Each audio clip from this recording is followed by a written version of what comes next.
Welcome to the Tubonge Talk Show. It is good to have you. Make sure you subscribe, and you'll be notified whenever we have amazing messages and inspiring messages. I'm your host Chege, and we have a great show right here today for you.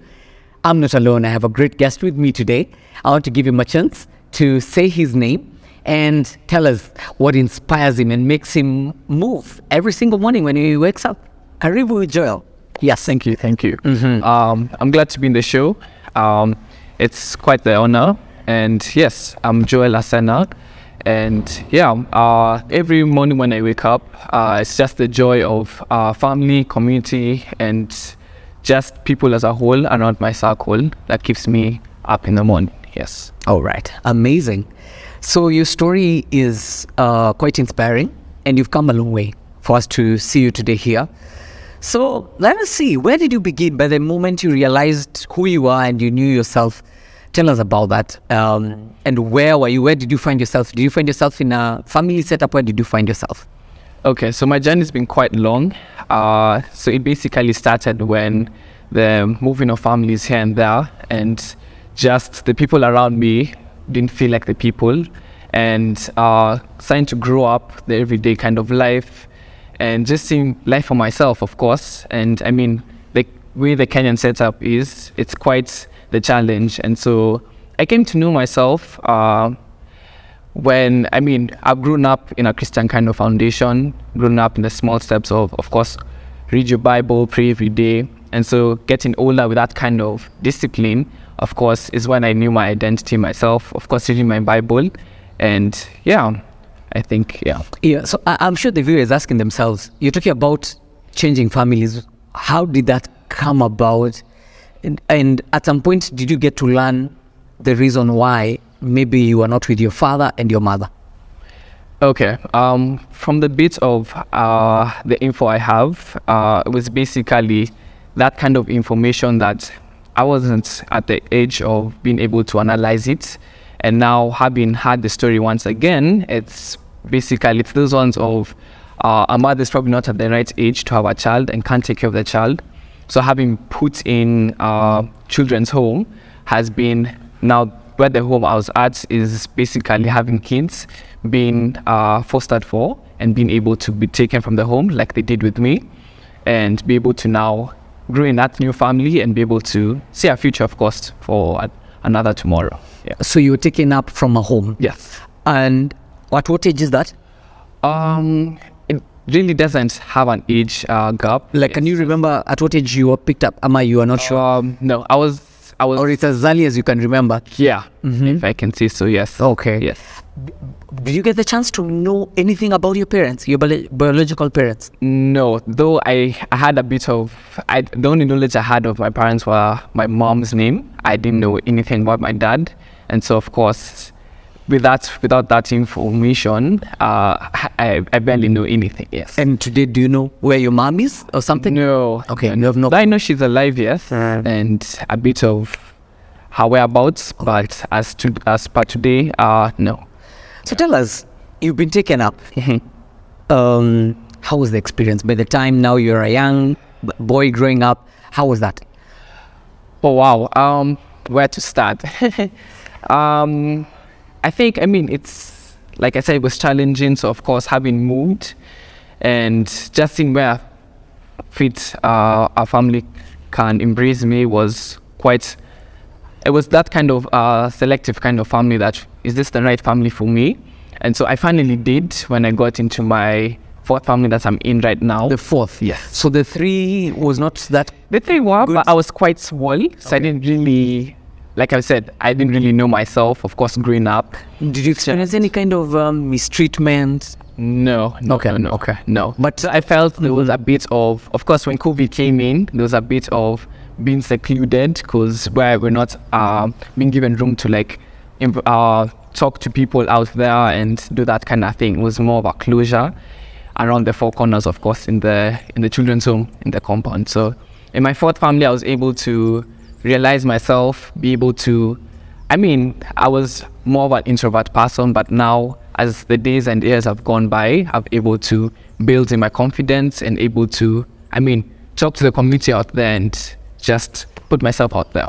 Right. So it seems like most of your life you attribute it, or you the fourth family is where maybe you've grown much in. Maybe you can mention at what age did you get into the fourth family? If I remember well, I was about 17, probably turning 18. Which is not that young. That was like just a few years ago. Yeah. Okay, a few years ago. Years ago, yeah. Okay. So yeah, that's, I think, like I said, the older I get, I was able to understand and be able to know myself as a person, and how the family, of course, has enabled me to be able to grow in that space and be able to just work around the environment as me being that child. All right. Yeah. Growing up, have you asked yourself questions like, why me, or how come I've had to go through this? Have you had those moments of asking yourself questions, maybe when you're younger and growing up? Yeah, there's been quite a number of times that I can tell you for sure. One time I remember I was at the point of I was given a period of where I just make up my mind and see to if I want to join this family. And so of course they gave me a week or two, and I think I was able to make my decision before the second week finished. And so this was of course through prayer and just taking the people around me at the time, listening to their advice, taking it up for myself. And so I also came to later realize that I wasn't the only one. It's just the way the family, or rather the children's home, were having it done. So basically they have where they post on their social medias on you pick a child, foster a child, and from there, of course, if it's joining the family like they did with me, then they transition you to that family. So that's how it kind of looked like. Maybe when you've been in school, maybe you can mention some of the schools you've been. Have you had challenges with other students, or they welcomed you or treated you equally?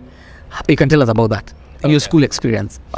So I'll start from growing up, from baby class to where I'm at. So of course I did the American system, bridged to the 844 system.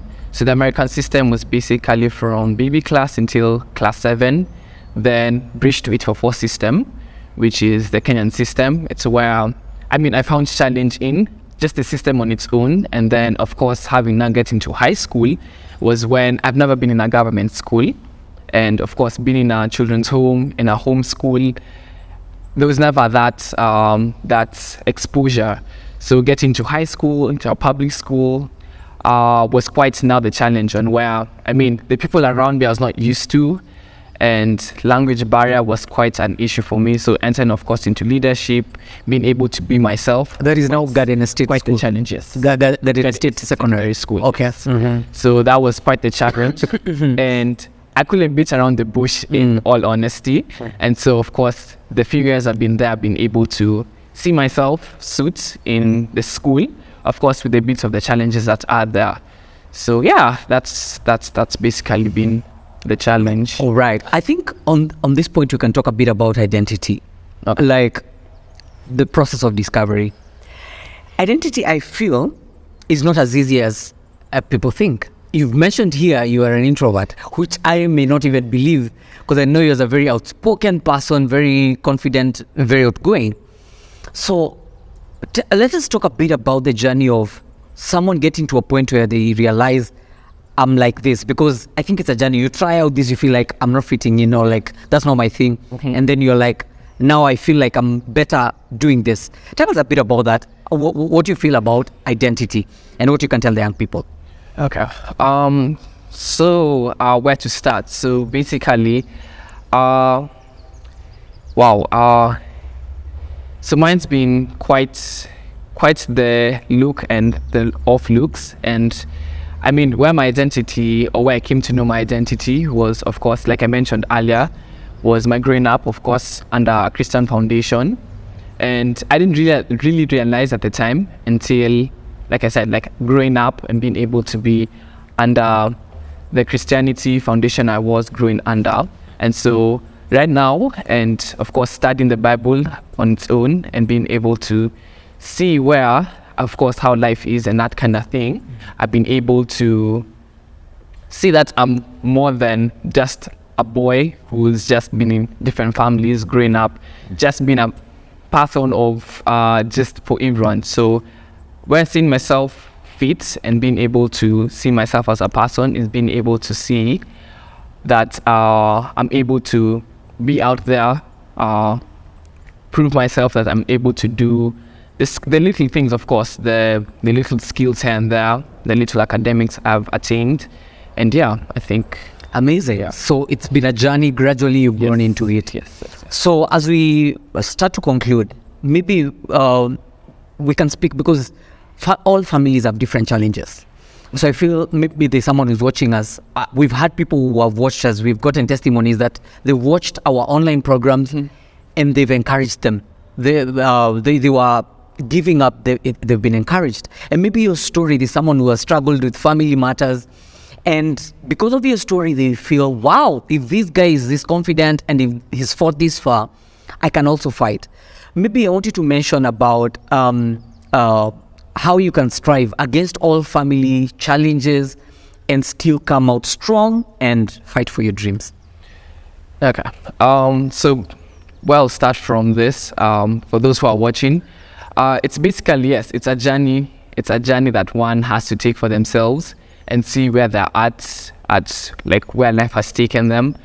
I'll say not all of us have this kind of same journey in life. We all have our ups and downs. And I think for myself, I've learned from the challenges that I have had that I've been able to grow. I mean, I don't think for anyone who has had a challenge or without a challenge has been able to get to where they're at. And so from my story, I think, and I can say that truly, I mean, if you're able to walk through your challenges and see yourself like a person and not being minimized by the people out there, you're able to grow and just have the confidence in yourself and see that you're best suited for out there and able to do something that someone else will look at you and be able to have you as a role model at the end of it all. Yeah. Amazing. I want to give you this opportunity to mention some of the people who have been instrumental in your journey. Some of the people who you feel, I want to mention some of these people who've been there for me, they've supported me. But whether it's parents, whether it's a teacher, mention some of them. Okay. Family-wise, I can say from the children's home that I've been in, it's called King's Kids Village. And the people I would like to recognize is Pastor John and Miss Molly, my guardians at the time, Lydia and Trey, who are now the former guardians back at the home. And for the family that I'm in currently, Richard, who is now my dad, and Miss Tanya, who is now my mom. And the siblings I have, the 3 siblings I have, Sifu, Nigel, and McKenna. Yes. Amazing. So I think you're a story of an icon and a hero. And we thank God because of the fire you've come. And we wish all the best, all the dreams that you have, that God is going to guide you through.